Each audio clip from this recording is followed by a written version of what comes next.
कहानी की शुरुआत उम्दुल क्रिदा गांव से होती है, जहां पर हम एक घर को नोटिस करते हैं। उसके अंदर एक इंदा नाम की मेड थी, जिसकी इस्मी नाम की बेटी काफी बीमार होती है। इसी बीच घर की मालकिन बू वीरियो वहां पर आती है, जो कि इस्मी की हालत को देखती है और वो अपनी मेड को अपनी बेटी का ध्यान रखने के लिए कहती है। खैर, अब बू अपने पति पाक के साथ बाहर जा रही थी। उनकी बेटी रत्नो जो होती है वो उनको बाय बोलती है, जिसके बाद ये दोनों ही गाड़ी से निकल जाते हैं। अब रास्ते में इन दोनों के बीच कुछ बात होती है और इसी बीच सामने से एक गाड़ी आ रही होती है, जिसका ड्राइवर सो रहा था और इसी वजह से उन दोनों का एक्सीडेंट हो जाता है। और रात को ये बात रत्नो को पता लगती है और वो स्पॉट पर जाती है, जहाँ पर वो अपने माता पिता को मृत पाती है। वो अपनी माँ को गले लगाकर रो रही थी कि इसी बीच उसके पिता पाक मरने के बावजूद दोबारा उठ खड़े होते हैं और अपनी बेटी को आवाज लगाने लगते हैं। अब रत्नो जब पीछे मुड़कर देखती है तो उसके पिता उसे नहीं दिखते, लेकिन जैसे ही वो अपना फेस आगे पलटती है तो उसके पिता उसके सामने आ जाते हैं। लेकिन तभी रत्नो की आंख खुल जाती है, क्योंकि वो एक डरावना सपना देख रही थी। खैर, इसके बाद वो इस्मी को देखने जाती है, जो कि अभी भी बीमार है।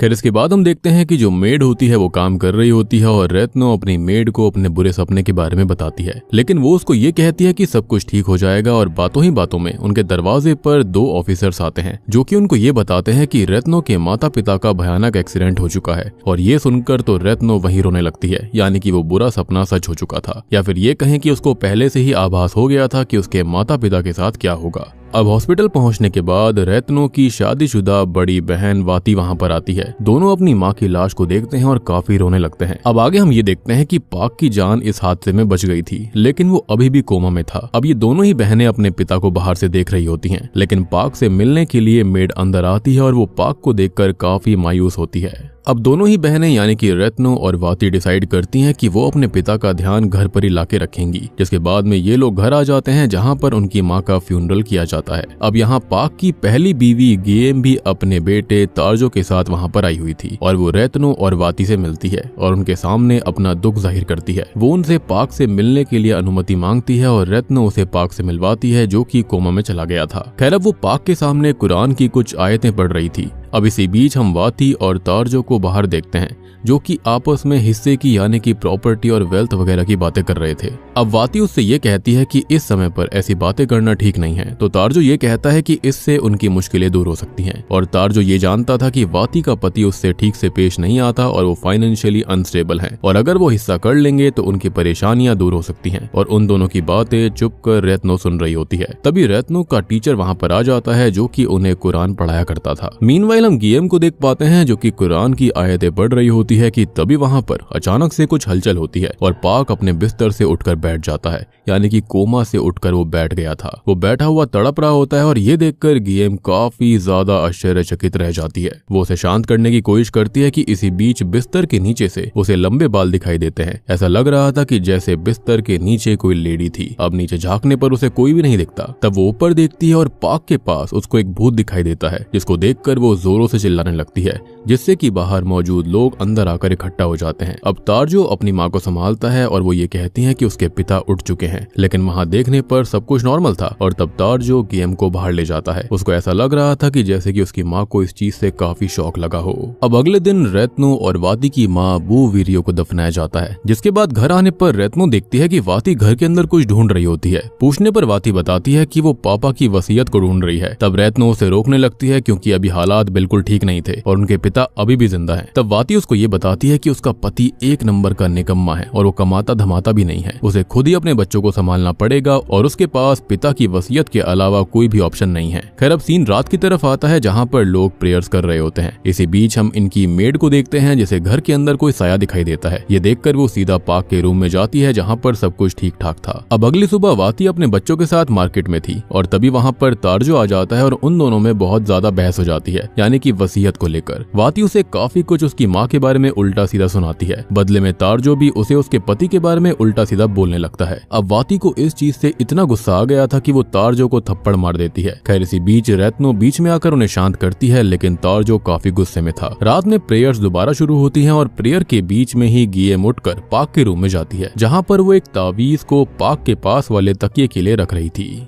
तभी रत्नो और वाती उसे ऐसा करते हुए देख लेते हैं। अब वाती उससे ये कहती है कि वो उसके पिता को जान से मारना चाहती है और ये कहकर वो उसे वहां से ताबीज के साथ निकल जाने के लिए कहती है। अब इसके बाद हम वाती के हस्बैंड को देखते हैं जो कि उसे घर ले जाने लगता है, लेकिन उसे उसके पिता के पास ही रुकना था, जिसके बाद वो अपने बच्चों को लेकर वहां से निकल जाता है और वाती को वहीं पर छोड़ जाता है। अब इससे वाती काफी दुखी हो जाती है और ये देखकर रत्नो उसे चुप करवाने आती है, लेकिन वाती वहां से निकल जाती है। जिसके बाद वाती रात में अपने पिता के पास आकर बैठ जाती है कि तभी उसके पिता दोबारा उठकर बैठ जाते हैं और दोबारा तड़पने लगते हैं। तब वाती उनको संभालती है और उनको सुला देती है। जिसके बाद वाती बाहर जाने लगती है, लेकिन गेट पर उसके डैड डीमन फॉर्म में आकर उसका गला दबाने लगते हैं और वाती उनसे किसी तरह से आजाद होती है और सामने देखती है, लेकिन वहाँ कोई नहीं था। अब वाती इन सब से इतना डर जाती है कि रात में ही वो अपने घर जाने के लिए निकलने लगती और अब उसको वसीयत वगैरह कुछ नहीं चाहिए थी और वो इस बारे में घर की मेड इंदा को बताती है और अपने घर के लिए तुरंत ही प्रस्थान करती है। लेकिन रास्ते में उसे उसके पिता की आवाज आने लगती है, जिसको सुनकर वो रुक जाती है, लेकिन पीछे मुड़ने पर उसको एक साया दिखाई देता है जो कि उसकी ओर ही बढ़ रहा था और देखते ही देखते वो उसके पास आ जाता है जो कि वही भूत था और वो भूत वाती को पकड़ लेता है। अब सीन कट होता है, जिसके बाद अगली सुबह हम रत्नो को देखते हैं जो कि अपनी माँ को याद कर रही थी। तब उसे अपने बचपन की एक बात याद आती है जहाँ पर उसके पिता का चक्कर किसी और से चल रहा था और इस बारे में जब उसकी माँ को पता चला तब घर के अंदर बहुत कलेश हुआ था, यानी कि उसके पिता जो थे ना वो कैरेक्टर में आई बिलीव ठीक नहीं थे। खैर अब सीन दोबारा से प्रेजेंट टाइम में आता है और कोई घर के अंदर आकर रत्नो को वाती के बारे में बताता है। रत्नो जल्दी से दौड़कर वहां पर जाती है और देखती है कि उसकी बहन वाती को किसी ने मार डाला था और ये देखकर वो और ज्यादा दुखी हो जाती है। माँ के गम से वो अभी उभरी भी नहीं थी कि एक और दुख का पहाड़ उसके ऊपर टूट गया था। खैर अब उसकी मेड इंदा उसे ये सब भूल जाने के लिए कहती है। अब यहाँ से सीन चेंज होता है और हम तारजो को उसके घर पर देखते हैं। उसकी माँ की तबीयत खराब थी, इसलिए वो उनका ध्यान रख रहा था कि इसी बीच उसे उसके पिता दिखाई देने लगते हैं और वो उसके पास जाने लगता है, लेकिन वो एकदम से उसके पास आ जाते हैं और गायब हो जाते हैं, यानी कि यहाँ पर बहुत सारी सुपरनैचुरल चीजें हो रही थी। मीनवाइल हम रत्नो को देख पाते हैं जो कि पाक कुरान पढ़ रही होती है और वो काफी दुखी भी थी कि तभी उसके घर पर इन्वेस्टिगेटिंग ऑफिसर्स आ जाते हैं। वो उससे वाती की मौत से रिलेटेड सवाल पूछने आए थे। खैर अब वो उससे ये पूछते हैं कि क्या वाती की किसी से किसी चीज को लेकर लड़ाई हुई थी, तो वो तारजो के बारे में उनको ये बताती है कि उनके बीच प्रॉपर्टी को लेकर झगड़ा हो गया था। अब पुलिस का पूरा शक तारजो पर आ चुका था क्योंकि मामला प्रॉपर्टी का था और वो उसके घर पर सर्च वारंट लेकर जाते हैं, लेकिन तारजो कहता है कि उसने कुछ भी नहीं किया है। लेकिन ढूंढने पर तारजो के घर से वो मर्डर वेपन मिल जाता है और ये देखकर तारजो वहां से भाग जाता है, जिसके बाद पुलिस उसका पीछा करने लगती है, लेकिन तारजो पानी में छुपकर उनसे बच जाता है।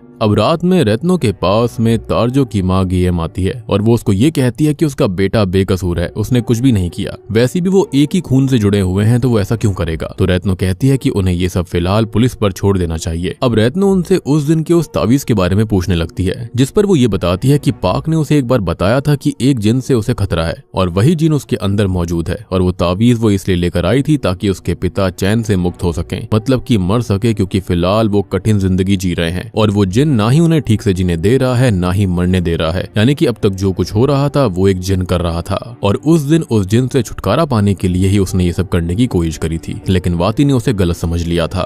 मीनवाइल हम तारजो को देखते हैं जो कि एक लकड़ी के बने हुए शेड के बाहर खड़ा हुआ था कि तभी वो शेड के अंदर एक आदमी को देखता है जो कि अपना सर दीवार पर लगातार पीट रहा होता है। वो उसे आवाज भी लगाता है रुकने के लिए, लेकिन तभी अचानक से एक जिन उसके पास आ जाता है और ये सब चीजें यही जिन उसको दिखा रहा था। अब वो उसे मारने के लिए आगे बढ़ता है, लेकिन तभी वहां पर वो मेड इंदा आ जाती है, जिसको देखकर वो जिन गायब हो जाता है। मीनवाइल रत्नो अपने बेड पर सोई हुई थी कि तभी उसके पिता की उसे आवाज आने लगती है। वो जल्दी से अपने पिता के पास जाती है जो कि अभी भी तड़प रहे थे और वो उनको संभालने लगती है। उसके पिता कहते हैं कि अब वो और नहीं झेल सकते, उसे मौत चाहिए। यहाँ पर रत्नो उसे कुरान की आयतें कहने लगती है कि तभी उसे इस्मी की आवाज आती है, यानी कि मेड इंदा की बेटी की, जो कि स्टार्टिंग में बीमार थी। खैर उसकी आवाज को सुनकर वो जल्दी से इस्मी के पास जाती है जो कि काफी डरी हुई थी कि मेड वहां पर नहीं है, यानी कि उसकी माँ वहां पर नहीं है, और रत्नो इस्मी को संभालने लगती है। जिसके बाद वो वहां से जाने लगती है, लेकिन इस्मी उसे वहीं पर रोक लेती है, जिसके बाद वो वहीं पर इस्मी के पास रुक जाती है। लेकिन तभी शॉकिंगली दरवाजे के पास एक और इस्मी आ गई थी, और अगर इस्मी दरवाजे के पास थी तो रत्नो के बगल में कौन था? तो ये कोई और नहीं बल्कि वही जिन होता है जिसने इस्मी का रूप धारण किया हुआ था। बेसिकली उसको कुरान की आयतों से तकलीफ हो रही थी और वो सबको डिस्ट्रैक्ट करना चाह रहा था। खैर अब वो जिन रत्नो के ऊपर हमला करता है कि तभी वहां पर इंदा आ जाती है और अपनी बेटी इस्मी को संभालती है। इसी बीच रत्नो को वो जिन छोड़ देता है और रत्नो इस्मी को देखने आती है। अब उसकी कमर पर देखने पर वो दोनों हैरान और परेशान रह जाते हैं क्योंकि इस्मी के बैक पर ढेर सारे लम्प्स पड़े हुए थे। थे। जिसके बाद सीन चेंज होता है जहाँ पर हम रत्नो को उसके टीचर के पास देखते हैं। टीचर को वो ये सारी बातें बताती है, साथ ही साथ वो ये भी कहती है कि उसके परिवार के साथ काफी अजीब घटनाएं घट रही हैं और इसी वजह से उसका अल्लाह पर से भरोसा उठता जा रहा है। तब टीचर उसको समझाते हैं कि अल्लाह उनके साथ ही है और यहाँ पर रत्नो को वो एक उपाय बताता है जिससे कि वो उस जिन को बुलाएगी और फिर वो उससे ये बात करेगी कि आखिर वो जिन चाहता क्या है। जिसके बाद टीचर के बताए हुए उपाय को वो आजमाने लगती है और जिन को बुलाती है। तभी वो जिन वहाँ पर प्रकट हो जाता है जो कि पाक की बॉडी को पजस करके उससे बात करता है। रत्नो उससे उसका नाम पूछती है तो वो जिन उसे अपना नाम बता देता है। जिसके बाद वो उससे ये पूछती है कि उसे चाहिए क्या। तब वो ये बताती है कि उसे रत्नो चाहिए और ये सुनकर रत्नो डर जाती है। अब वो वहाँ से जाने लगती है लेकिन वो जिन उसके ऊपर हमला कर देता है जिससे डर कर वो बाहर आ जाती है। अब अगले दिन वो अपने टीचर से फिर से मिलती है और वो उसको ये सारी बात बताती है और यहाँ पर हमें एक शॉकिंग बात पता चलती है और वो ये थी कि पाक कब का मर चुका होता अगर वो जिन नहीं होता। किसी तरह उस जिन ने ही पाक को जिंदा रखा हुआ है और अगर उन्हें जिन को खत्म करना है तो पाक को मुक्ति देनी होगी। टीचर रत्नो से ये कहता है कि वो आज रात को प्रेयर रिचुअल करेंगे ताकि उसके पिता को अच्छी चैन की मौत मिल जाए। दूसरी ओर हम इंदा को देख पाते हैं जो कि तारजो के पास खाना लेकर जाती है और यहाँ पर हम ये समझ पाते हैं कि तारजो और इंदा के बीच एक अच्छा बॉन्ड है। खैर तारजो खाना खाते हुए यही सोच रहा था कि आखिर उसके पास वो मर्डर वेपन आया कैसे। यहाँ पर इंदा उसको बताती है कि वो वेपन उसी ने उसके घर पर रखा था और तो और मर्डर करने वाली भी वही है और ये सब करने का वो रीजन बताती है। वो ये कहती है कि उसकी बेटी को बचाने के लिए उसको ये करना पड़ा। यानी कि यहाँ पर इंदा की बेटी की तबीयत खराब होने के बीच में और यहाँ पर जो कुछ भी हो रहा था उसका कोई ना कोई कनेक्शन जरूर था। अब ये सारी बातें सुनकर तारजो गुस्सा हो जाता है और उसका गला दबाने लगता है लेकिन तभी तारजो को अचानक कुछ होने लगता है और वो वहीं पर गिर कर तड़प तड़प कर मारा जाता है। दरअसल इंदा ने उसके खाने में जहर मिला दिया था और अब सवाल ये था कि आखिर वो ये सब काम कर क्यों रही है। इनफैक्ट उसने यहाँ पर रत्नो से ये भी कहा था कि वो यहाँ पर ज्यादा टेंशन न ले अपनी बहन के मरने के बाद में, जबकि ऐसा कोई भी नहीं बोलता। आपने आसपास में नोटिस किया होगा जब भी ऐसा कोई दुखद हादसा होता है तो कोई कभी किसी को ऐसा नहीं बोलता कि कोई बात नहीं, चला गया तो चला गया, छोड़ दे। जो भी किसी को खोता है उसको समझाया जाता है, नॉर्मल बात करी जाती है, ऐसे कोई भी नहीं बोलता। यानी कि इंदा के साथ कुछ ना कुछ गड़बड़ जरूर थी। खैर अब यहाँ से सीन चेंज होता है जहाँ पर लोगों को तारजो की लाश मिलती है और तारजो की माँ अपने बेटे की लाश को देखकर बहुत ही ज्यादा रोने लगती है। खैर अब रात में इंदा अपनी बेटी के पास थी जिसकी लम्स पूरी बॉडी पर फैलते जा रहे थे। तभी वहाँ पर रत्नो आती है और मेड को ये बताती है कि वो अपने पिता की चैन की मौत के लिए रिचुअल कर रहे हैं और ये बताकर वो बाहर चली जाती है। खैर अब बाहर आकर टीचर और रत्नो अपना काम शुरू करते हैं और टीचर के कहने पर रत्नो अपने पिता के ऊपर पवित्र जल को डालती है और जैसे जैसे वो पानी डाल रही थी वैसे वैसे इसमी को भी तकलीफ होने लगती है। रत्नो अपने पिता पर कंटिन्यूसली पानी डाल रही थी और उसको देखकर इंदा बिल्कुल खुश नहीं थी। वो अपनी बेटी के पास जाती है। इधर रत्नो अपने पिता के ऊपर पानी डाले जा रही थी जिसके बाद वो लोग कामयाब हो जाते हैं लेकिन अंदर इसमी बेहोश हो जाती है और ये देखकर इंदा बाहर आकर रत्नो के ऊपर हमला कर देती है लेकिन टीचर बीच में आ जाते हैं जिससे कि वो वहीं पर मारे जाते हैं। अब रत्नो उससे ये सब करने का कारण पूछती है और दोस्तों अब यहाँ पर खुलते हैं इस मूवी के असली पत्ते। ये मेड ये बताती है कि ये सब वो इसमी के लिए कर रही है और यहाँ पर वो उसको पूरी कहानी बयां करती है। तो ये बात बहुत साल पुरानी है जब इंदा पाक के घर पर ही काम करती थी। अब आपको एक बात याद होगी कि जब इंदा ने यहाँ पर पाक को देखा था हॉस्पिटल में तो वो देखकर काफी मायूसी हो गई थी। इसका रीजन ये था कि पाक और इंदा का उस टाइम पर अफेयर चल रहा था एंड आई बिलीव कि स्टार्टिंग में जो बात थी ना कि यहाँ पर उसकी बीवी को पाक की बीवी को पता चल गया था कि उसका किसी से अफेयर चल रहा है तो शायद वो कोई और नहीं बल्कि वो मेरे ख्याल से इंदा ही होती है। अब लव अफेयर होने के बाद में इंदा प्रेग्नेंट हो गई थी और ये बात बू को पता चल गई जिसके बाद उसे बहुत गुस्सा आ गया था। जिसके बाद इंदा ने इसमी को जन्म दिया और वो जब बड़ी हुई तब बू के मन में उसके लिए और बुरे विचार आने लगे, इसलिए उसने उनके ऊपर ब्लैक मैजिक करवाने के बारे में सोचा। तो यहाँ पर इसमी कोई और नहीं बल्कि पाक की ही बेटी होती है। अब बात करी जाए कि पाक के ऊपर काला जादू काम क्यों नहीं कर रहा था। दरअसल पाक के अंदर एक प्रोटेक्टर था, मेरा मतलब कि वही जिन प्रोटेक्टर था शुरू से उसका, इसी वजह से ब्लैक मैजिक उस पर काम नहीं करता। उल्टा बू ने किया ये कि वो काला जादू उसने इसमी के ऊपर ही करवा दिया जिससे कि वो बीमार रहने लगी। उसे काफी गुस्सा आता था उसको देखकर क्योंकि वो उसके पति की एक गलती थी। अब ऐसे में इंदा को काफी बुरा लगने लगा। तब पाक ने उसे वादा किया कि वो इसमी को कुछ नहीं होने देगा। दरअसल जो प्रोटेक्टर पाक के अंदर था वो उसके मरने के बाद उसकी बच्चियों के अंदर आएगा और इंदा चाहती थी कि वो प्रोटेक्टर उसकी बेटी के अंदर आ जाए जिससे कि सब कुछ ठीक हो जाएगा, उसकी बेटी ठीक हो जाएगी। और इसी कारण की वजह से इंदा ने पाक के सभी बच्चों को मारना शुरू कर दिया था। तक जिन ने किसी को भी नहीं मारा था और देखा जाए तो यहाँ पर जो पाक बचा हुआ था वो भी जिन की वजह से ही था। तो देखा जाए यहाँ पर जिन बुरा नहीं है। और यहाँ पर जो कोई भी सबको मार रहा था वो कोई और नहीं बल्कि वो इंदा ही थी। देखिए वाती को मारा ताकि पाक के मरने के बाद में जिन के पास इसमी के अंदर जाने के अलावा कोई और रास्ता ना बचे। और यहाँ पर जो उसके बैक पर लम्स वगैरह हो रहे थे वो किसी और की वजह से नहीं, बू के करवाए हुए काले जादू की वजह से थे। सबसे बड़ी बात ये थी कि यही एक तरीका था इंदा के पास अपनी बेटी को बचाने का। और मुझे ऐसा भी लगता है कि उनका एक्सीडेंट भी किसी और ने नहीं बल्कि इसने ही करवाया होगा, यानी कि इंदा ने। अब ये सब सुनकर रत्नो उसे रोकने की कोशिश करती है लेकिन उन दोनों में हाथापाई हो जाती है। खैर इसी बीच होता यह है कि इंदा रत्नो को स्टैब कर देती है और वो मरने लगती है कि तभी वो जिन उसके पिता की बॉडी से निकलकर रत्नो के अंदर एंटर कर जाता है। वो उसका प्रोटेक्टर बन गया था, जिसके बाद वो इंदा के पीछे पड़ जाता है क्योंकि इंदा ने रत्नो को मारने की कोशिश करी और ये जिन एक प्रोटेक्टर था उनकी ब्लड लाइन के लिए। रत्नो उसका पीछा करके इंदा को पकड़ लेती है और उसे मारने ही वाली थी कि तभी इसमी उसकी माँ को आवाज लगाती है। इसमी की आवाज को सुनकर वो जिन उसके पास आता है और यहाँ पर इंदा जिन से उसकी बेटी को बख्श देने के लिए कहती है। लेकिन वो जिन इसमी को मारना नहीं चाहता था। वो इसमी का काला जादू पूरी तरह से तोड़ देता है जिससे कि इसमी पहले जैसी हो जाती है। यानी कि इंदा ने अब तक ये सब इसमी के लिए किया लेकिन वो जिन कैपेबल था यहाँ पर काला जादू तोड़ने के लिए। तो इनडायरेक्टली वो जिन से पहले ही रिक्वेस्ट कर सकती थी लेकिन यहाँ पर ऐसा उसने नहीं किया। उसने बहुत सारे पाप किए, या तो फिर शायद से ये भी हो सकता है कि उसको पाक ने पहले ही वादा किया था कि वो उसकी बेटी को यानी कि इसमी को कुछ भी नहीं होने देगा। तो हो सकता है कि जिन को इस इच्छा के बारे में पहले से पता होगा जिसके चलते उसने इसमी को छोड़ दिया और काला जादू भी उसका तोड़ दिया। ऑब्वियस सी बात है वो भी पाक की ब्लड लाइन की ही है। जिसके बाद में होता यह है कि जिन वहां से मीनवाइल के लिए चला जाता है और अब रत्नो बिल्कुल ठीक थी। अब सीन चेंज होता है और हम देख पाते हैं कि पुलिस इंदा को ले जा रही थी उसके द्वारा किए गए खूनों के लिए। और अब से इसमी का ध्यान कोई और नहीं बल्कि रत्नो ही रखेगी और आगे अब कोई भी परेशानी आएगी तो जिन उसके साथ हमेशा रहेगा। और वो इसी के साथ में सकारातुल मौत मूवी यहीं पर खत्म हो जाती है।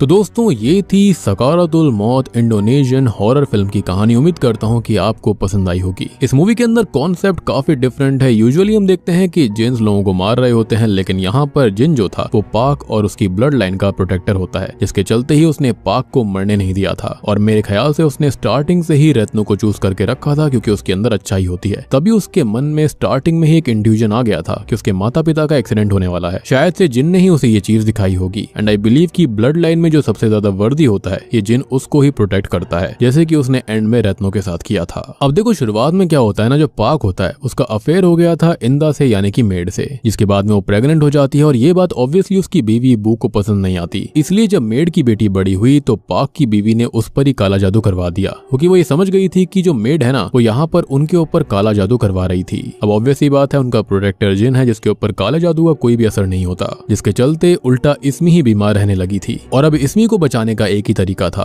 अगर पाक का प्रोटेक्टर जिन किसी तरह से उसके ही ब्लड लाइन के किसी बच्चे के अंदर आ जाएगा तो वो बच सकता था। और यही यहाँ पर इंदा चाहती थी, जिसके चलते वो एक एक करके उनके पूरे परिवार के बच्चों को मार रही थी। यानी कि तारजो को उसने मारा, वाती को भी उसने ही मारा था। पाक को मारने की कोशिश भी इंदा ने ही करी थी ताकि उसका जिन उसके अंदर आ जाए, यानी कि उसकी बेटी के अंदर। अंत में वो रत्नो को भी मार ही देती लेकिन जिन जो होता है ना वो उसे बचा लेता है। और मुझे ऐसा लगता है कि ये जो जिन है वो रत्नो या फिर इसमें किसी के भी अंदर आ सकता है, वो इन दोनों में से किसी को भी प्रोटेक्ट कर सकता है। ऑब्वियसली बात है प्राइमरी प्रोटेक्टर पाक तो पहले ही खत्म हो गया, तो उसके बाद में ब्लड लाइन के अंदर 2 ही लोग बचे हुए थे और अब वो उनको ही प्रोटेक्ट करेगा। बात रही इंदा के बारे में तो उसको तो अब जेल के अंदर ही रखा जाएगा हमेशा के लिए। तो दोस्तों उम्मीद करता हूँ कि आपको ये फिल्म पसंद आई होगी। मुझे काफी बढ़िया लगी है। इसका कॉन्सेप्ट नॉर्मल मूवी से काफी डिफरेंट था, काफी हटकर था। बाकी वीडियो पसंद आई हो तो लाइक कर देना, चैनल के ऊपर नए हैं तो सब्सक्राइब कर लीजिए और अगर आपका कोई डाउट है तो आप कमेंट सेक्शन के अंदर पूछ सकते हो। तो मैं आप सबको मिलता हूँ अगली वीडियो के साथ में, तब तक के लिए